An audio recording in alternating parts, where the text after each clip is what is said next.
Hey friends, welcome back. Go ahead and dim the lights, pull the blanket a little tighter, and let your phone's brightness drop down to the faintest glow. Tonight, we're gliding into a slower century, or several of them. No alarms, no push notifications, no "you've got mail" pinging in the background. Just an endless horizon of mud, smoke, and somebody's goat staring at you funny. Because that's medieval life. And if you've ever said, "Ugh, I was born in the wrong century," tonight is your gentle reality check. Spoiler, you would not last a day, and honestly, neither would I. But it's fun to drift there in the safety of modern plumbing and Wi-Fi. So settle in, breathe slow. Imagine candlelight flickering on rough timber beams, the smell of wet hay, and a drafty chill creeping in because insulation was basically pray for summer. Our goal isn't to terrify, just to meander through the details, noticing how profoundly inconvenient everything was. Think of it as a medieval guided nap. Let's ease into the basics. The average village? Tiny. Maybe 24 huts slumped around a mud track politely called the road. If you were lucky, there was a church bell. If you weren't, there was still a church bell, but you were farther away from it. Roofs were thatched, meaning technically fireproof in the same way a marshmallow is technically diet food. Morning started early because candles were expensive and the sun was your best and only clock. People rolled out of straw mattresses stuffed with whatever plant matter hadn't rotted yet. Sheets? Not really. Piles of wool if you were posh. Everyone smelled like yesterday's stew and whatever the livestock contributed to the air. It wasn't a spa retreat. Food was, let's call it, predictable. Bread, sometimes hard enough to double as a self-defense item, was breakfast. If you could score some cheese, congratulations, you were practically living large. Protein was rare for peasants. Meat appeared mostly when something accidentally died. Hunting rights? Reserved for your local lord, unless you fancied a side quest involving being hanged for poaching. Water? Well, clean was relative. Rivers were both a lifeline and an open sewer. People drank a lot of small beer, basically barley water with low alcohol, just strong enough to kill some bacteria. So, yes, even 8-year-olds were sipping a breakfast brew. Before you raise an eyebrow, remember, nobody was shotgunning a 6-pack at dawn. It was watery, mildly funky, but safer than mystery stream water. Now, about healthcare. Imagine your doctor arriving with a goose feather, a prayer, and an unsettling amount of optimism. Fevers were humors out of balance, headaches were God testing you, and surgery meant brace yourself against this wooden bench. Anesthesia was ale and hope. If you survived a tooth extraction, congratulations, you won the day. Childbirth? Statistically terrifying. Maternal mortality hovered in the flip-a-coin range. Infants faced similar odds, which explains why families had 6, 8, or 10 kids, just to hedge bets. Naming your firstborn after your dead uncle wasn't sentimental, it was practical recycling. Let's drift up the ladder a bit. Nobility. Maybe you think, castles, banquets, velvet gowns. Sure, if you liked stone walls radiating winter chill and tapestries desperately pretending to be insulation. Castles were drafty, smoky, and suspiciously moist. Mice were basically part of the decor. Royal tables groaned with food, yes, but hygiene was casual. Forks were still newfangled and vaguely suspicious, so fingers did the heavy lifting. Picture an elegant duke casually licking gravy off his thumb mid-conversation. Spoons were acceptable. Knives were everywhere. Germ theory? Centuries away. And the court intrigue? Not glamorous, more like a marathon of passive-aggressive cousin drama. Succession crises every other generation.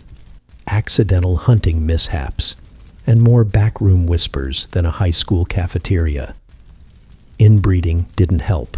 Family trees looked like family wreaths, and gene pools resembled tepid puddles. Let's wander into fashion, because someone will ask. For peasants, what you had last year was the trend. Wool tunics, rough linen, and a lifetime of earth tones. Dye was pricey, so color meant wealth. If you saw a bright blue cloak, that wasn't just a look. That was a tax bracket. Shoes? Leather, often handmade, occasionally left-right interchangeable. Blisters were free. The wealthy layered chemise, kirtle, surcoat, mantle. Belts cinched everything because tailoring was aspirational. Fancy hats sprouted like architectural experiments. Points, veils, feathers, half to show status, half to distract from questionable hair hygiene. Sanitation, or the cheerful absence thereof. Chamber pots were emptied out windows. Guard low, a French warning basically meaning heads up for airborne sewage, wasn't polite theater. It was survival. Streets were mud mixed with miscellaneous organic matter. Let's phrase it kindly. Shoes carried the memory. Cities reeked in summer. The Black Death didn't arrive out of nowhere. It had a literal runway. Bathing frequency? Flexible. Medieval folks did bathe, but not daily, maybe weekly or seasonally, depending on access. Public bathhouses existed, though rumor suggested they doubled as unofficial social hubs. Soap was animal fat and lye, strong enough to peel paint. Your skin survived because it was too busy fending off frostbite. Now picture the job market. If you weren't nobility or clergy, you were farming, smithing, weaving, or whatever the local manor needed. Labor was relentless and seasonal. Winter? Huddle and hope the grain lasted. Summer? Sunrise to sunset, bent over fields, praying for a good harvest, or at least for fewer grasshoppers. There was no LinkedIn endorsement for plowing by candlelight. Justice was brisk. Steal a loaf? Stocks, whipping, maybe a finger gone. Treason? Don't ask. Trial by ordeal was real, gripping hot iron to prove innocence, because obviously God micromanages metallurgy. And legal jargon was just church Latin sprinkled with pray for mercy. Religion anchored everything. The church calendar ruled life. Fast days, feast days, saints' birthdays. Bells tolled for every event. Even your sleep cycle bent around it. Heaven was promised, hell was graphic, purgatory was motivational. Tithe skimmed 10% of whatever you scraped together. Faith comforted, terrified, and structured existence. Doubting openly, unwise. Quiet skepticism existed, but people preferred keeping their heads, literally. Let's float back to daily rhythm. Sunrise chores, feed animals, fetch water, prep dough. Midday, brief pause for bread and whatever stew survived the night. Evening, the family huddled by the hearth, telling stories, darning socks, dodging sparks. Bedtime followed the sun. Candles burned precious hours, so darkness was respected. The midnight snack was largely a fantasy. Romantic life? Complicated. Marriage was transaction first, affection maybe later. Noble unions were treaties. Peasant unions were pragmatic. Someone to help mend fences, literally. Love poetry thrived in elite circles, but real couples juggled survival more than serenades. Dowries, land rights, and can you milk a goat outweighed Shakespearean longing. We'll pause our wandering here. You've only dipped a toe into medieval discomfort, and already modern central heating feels heroic. Next time, we'll meander deeper into the noble households, the misfit royals, and the oddities of 1,000 years of "you think your commute is bad." Just breathe, sink into the quiet, and let the century fade. All right, still with me? Blanket adjusted? Phone light dim? Perfect. Let's glide a little deeper into the stone halls of privilege, where money and titles didn't necessarily buy happiness, but they did buy drafty walls and a pet falcon or two. Castles look romantic in travel brochures, turrets against a sunset, ivy trailing like nature's screensaver. In reality, a half-finished concrete bunker with medieval branding. Stone walls trapped the damp. Fires warmed roughly 1 square meter, while the rest of the hall pretended to be the Arctic. Windows, narrow slits, handy for archery but not so much for natural light. The smell of wet rushes on the floor mingled with smoke that never fully left the rafters. Imagine sleeping next to a chimney that thinks it's a performance artist. Privacy was optional. Servants wandered freely. Family slept in the same great chamber, separated by curtains if you were lucky. Royal bedroom basically meant royal alcove plus audience. Snoring contests weren't optional. They were nightly events. Daily routine for a lord? Surprisingly ordinary.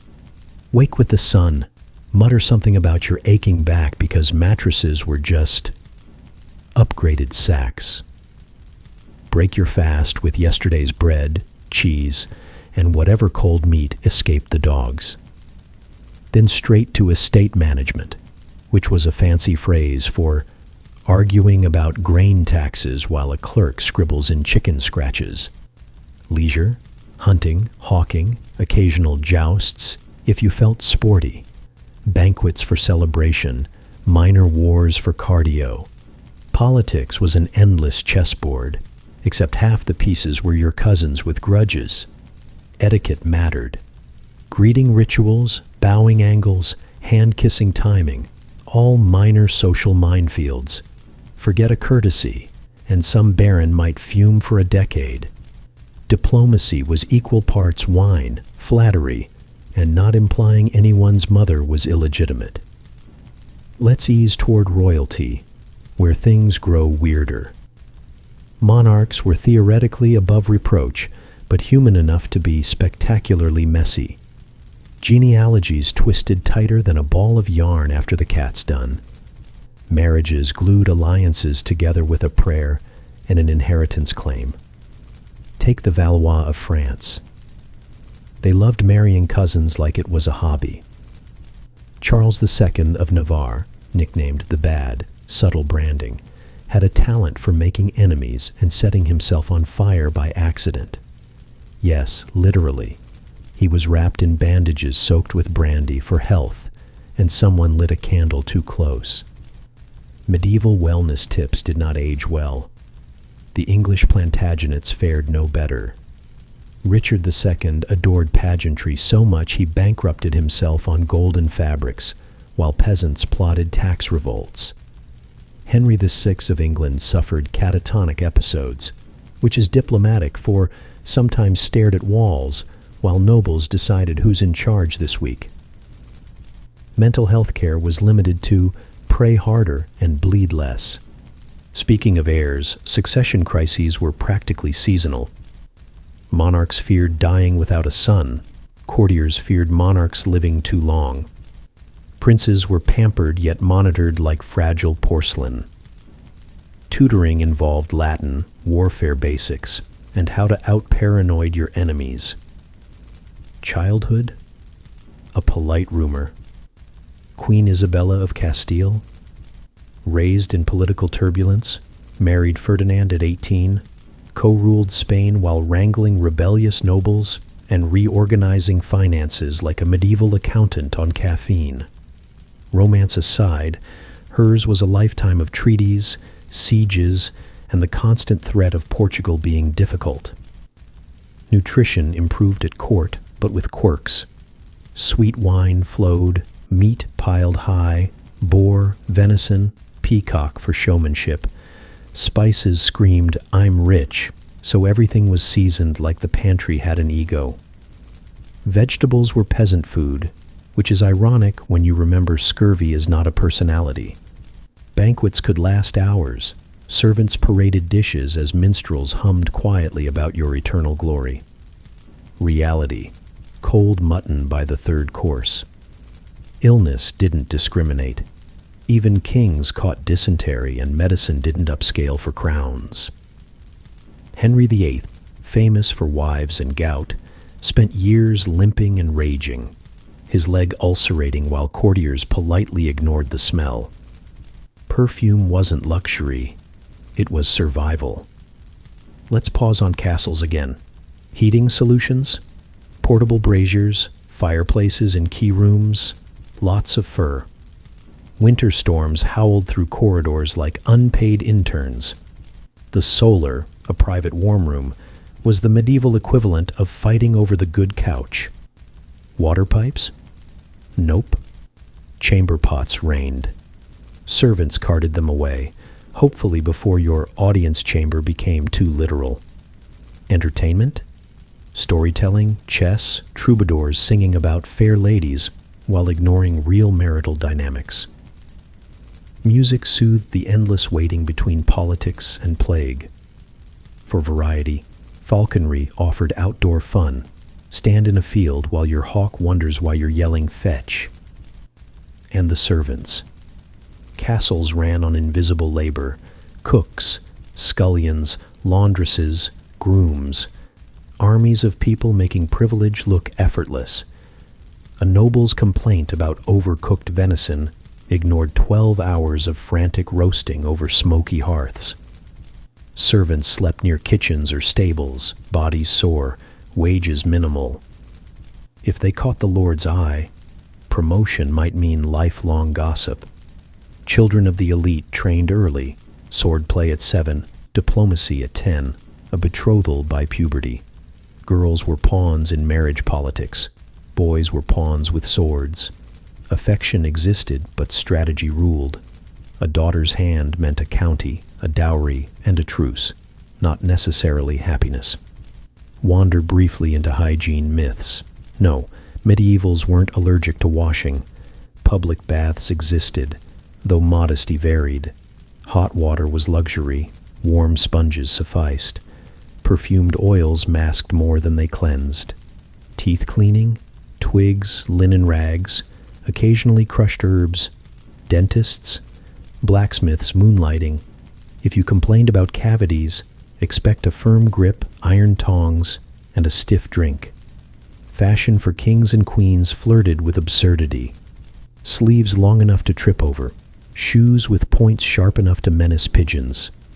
Colors broadcast wealth. Deep crimson, ultramarine, cloth of gold. Sumptuary laws dictated who wore what, because heaven forbid a miller's wife rocks scarlet and confuses the duke. Economics anchored all this. Feudal dues, taxes, rents. Peasants fed the system like a relentless subscription fee. Lords owed allegiance to kings. Kings owed favors to popes. Popes owed God a convincing sermon. Money flowed upward. Complaints trickled down. And famine hovered. One failed harvest, and even the mighty trimmed rations. Religion seeped through every brick. Chapel mornings, feast day obligations, relics proudly displayed like spiritual trophies. Doubt wasn't outlawed, just discouraged with fire. Theology shaped law, art, even love letters. For the glory of God justified castle wings and petty skirmishes. Priests wielded moral authority with a sideline in bookkeeping. We'll drift to a close here, leaving our nobles mid-banquet, goblet in hand, servants sighing quietly. Next, we'll sink into royal scandals, ill-fated marriages, and why blue blood sometimes meant slightly green around the gills. Stay tucked in. The century isn't rushing anywhere. Still comfy?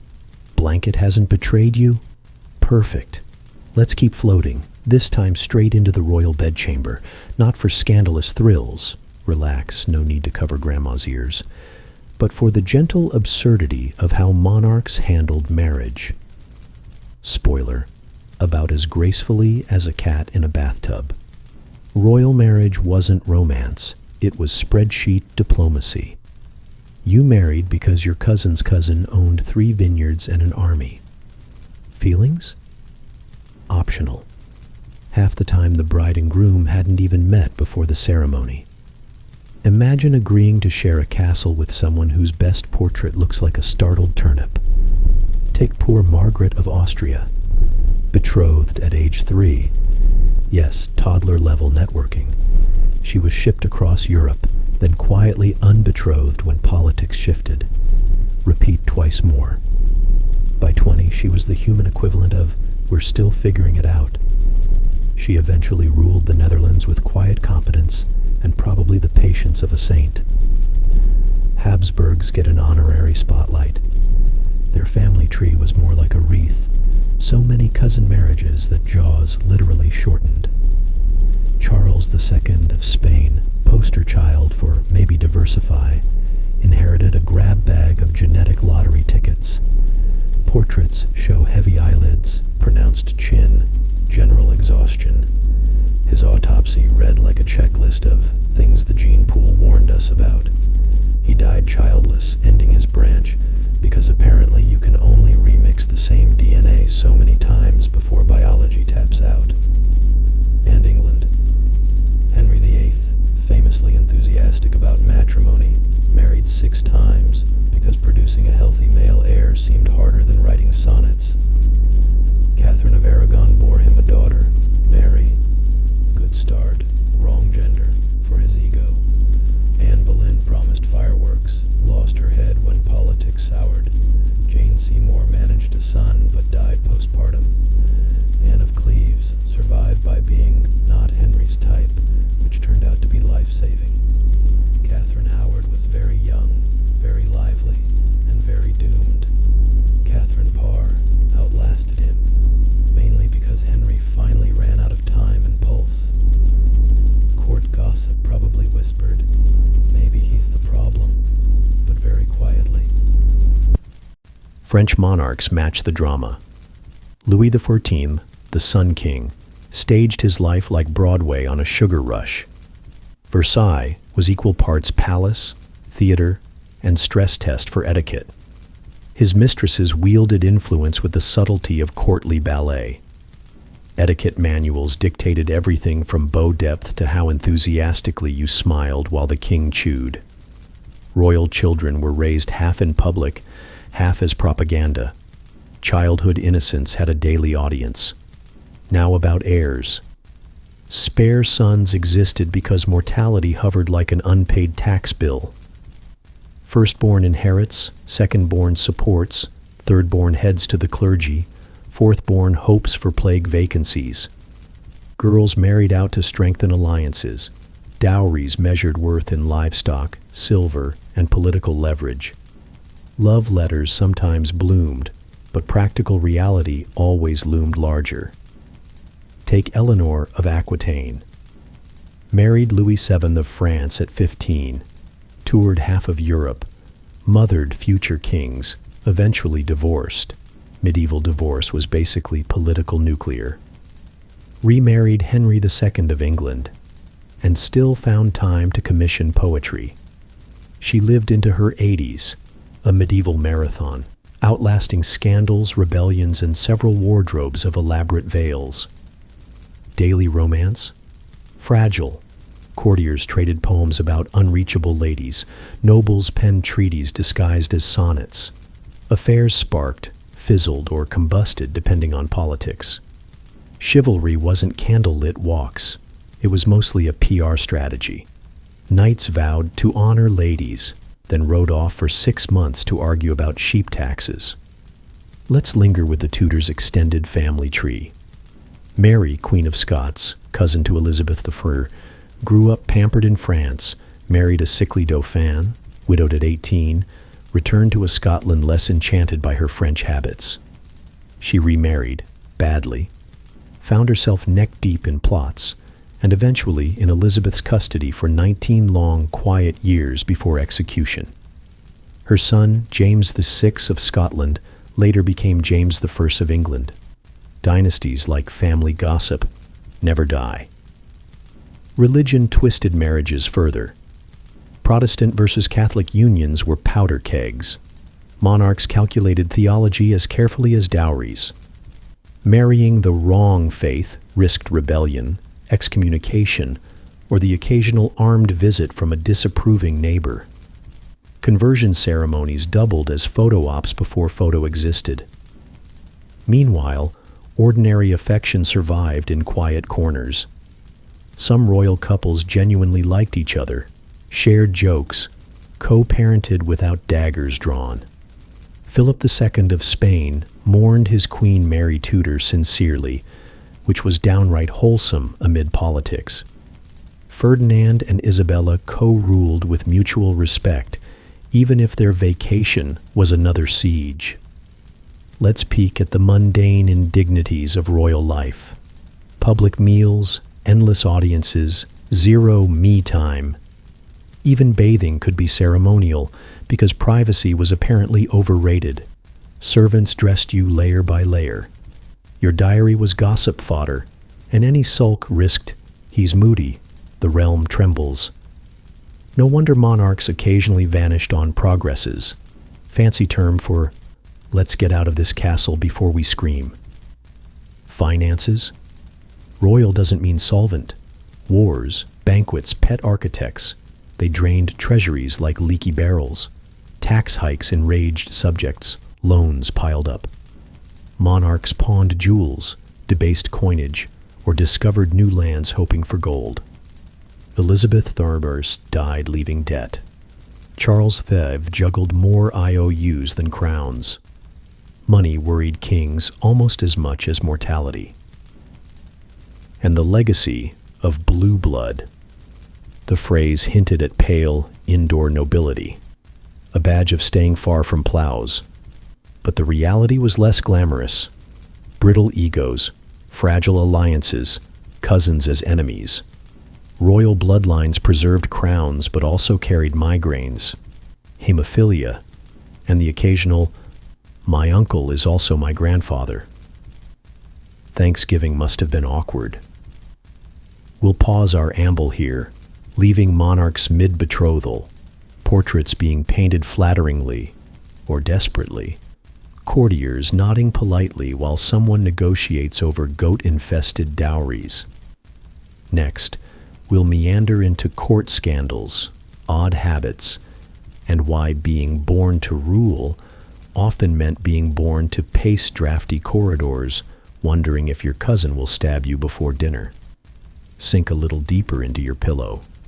The torches are low. History hums on. Still breathing slow? Blanket where you left it?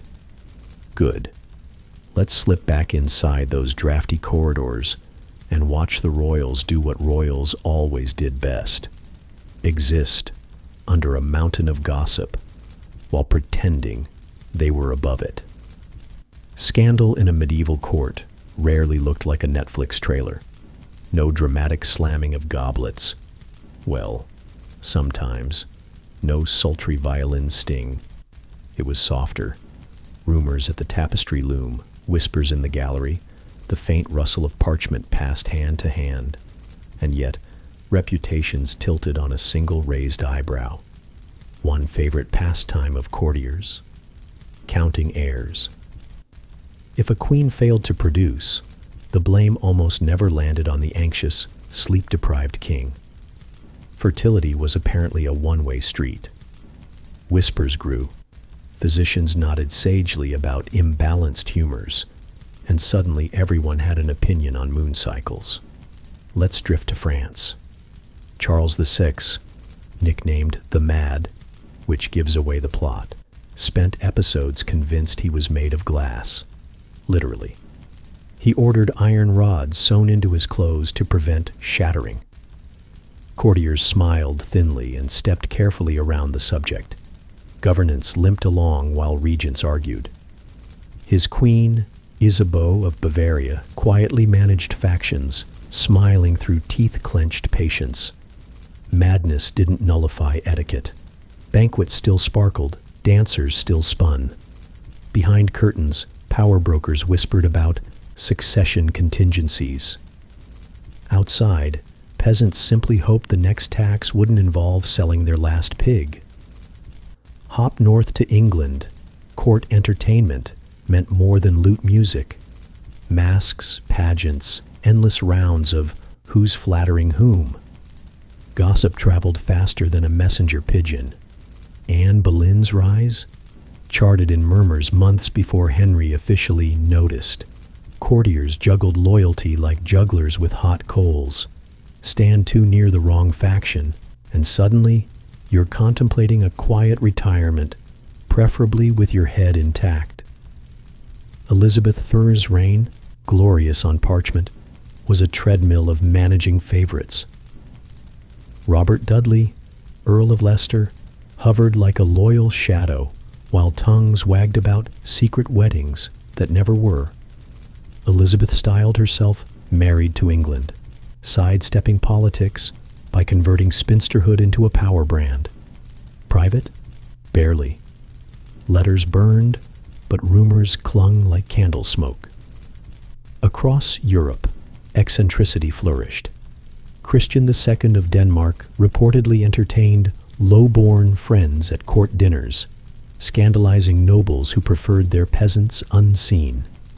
Philip the Good of Burgundy hoarded tapestries like a medieval interior designer with commitment issues. Every duke needed a quirk. It distracted from the fact they were constantly borrowing from the treasury. Habits bordered on ritual. Louis XIV's Lever, morning rising, was essentially a stage play. Gentlemen invited to watch the king get dressed in precise order. Flattery was currency. Miss your bow by a heartbeat, and you'd better compensate with an extra enthusiastic compliment at supper. Versailles gleamed, but etiquette was its own tax. By contrast, some monarchs leaned into austerity. Frederick William Ferd of Prussia, nicknamed the Soldier King, preferred drills to diamonds. He kept a regiment of exceptionally tall soldiers because he liked tall soldiers. Recruitment policy included find the tallest farmer and bribe him. Dignity meets whimsy. Food scandals, subtle but real. Banquet seating signaled favor. Sit too far down the table and everyone knew you'd annoyed someone. Refuse a dish, and the cook wonders if you're implying treason. Poison paranoia simmered quietly. Cup-bearers earned trust by not dying first. Wine tasters existed for a reason, though most days the real hazard was indigestion. Letters reveal quiet chaos. Kings fretted about dowries, envoys begged for clarity, queens vented in careful prose. Catherine de' Medici's correspondence reads like a masterclass in polite side-eye. Your Grace's enthusiasm for war is noted. Translation: please stop invading. The linens aren't dry yet. Small indulgences humanized the crown. Henry III of France adored lapdogs, keeping them tucked into sleeves during council meetings. Ferdinand the Firmers collected mechanical clocks as if punctuality could solve Habsburg headaches. Marie Antoinette's Hamlet at Versailles, a toy village for pastoral play, was less let them eat cake and more let me pretend peasant life includes silk cushions. But beneath quirks, the pressure never paused. Lineage was destiny, image, survival. One diplomatic misstep invited armies. A slip of the quill might trigger rebellion. Monarchs slept lightly, even in featherbeds. Absolute power was mostly absolute paperwork, endless counsel, and hoping your cousin didn't fancy the throne this week. Religion still hummed. Confession before war, masses for harvests, chapels echoing with incense and whispered deals. Clergy navigated between piety and politics, quietly advising while bishops juggled tithes like hedge fund managers of salvation. Render unto Caesar, often translated as compromise, then build another chapel. Health obsessions abounded, bleeding cups, herbal tonics, talismans tucked discreetly under shirts. Royal physicians carried astrological charts as confidently as scalpels. Diagnosis: Mars is angry, take less mutton. Prevention was prayer, fresh air, and luck. Toothaches spawned pilgrimage vows. Headaches prompted relic donations. Medicine advanced, but hope stayed medieval. We'll leave our royals mid-whisper, courtiers calculating angles, falcons preening on gauntlets.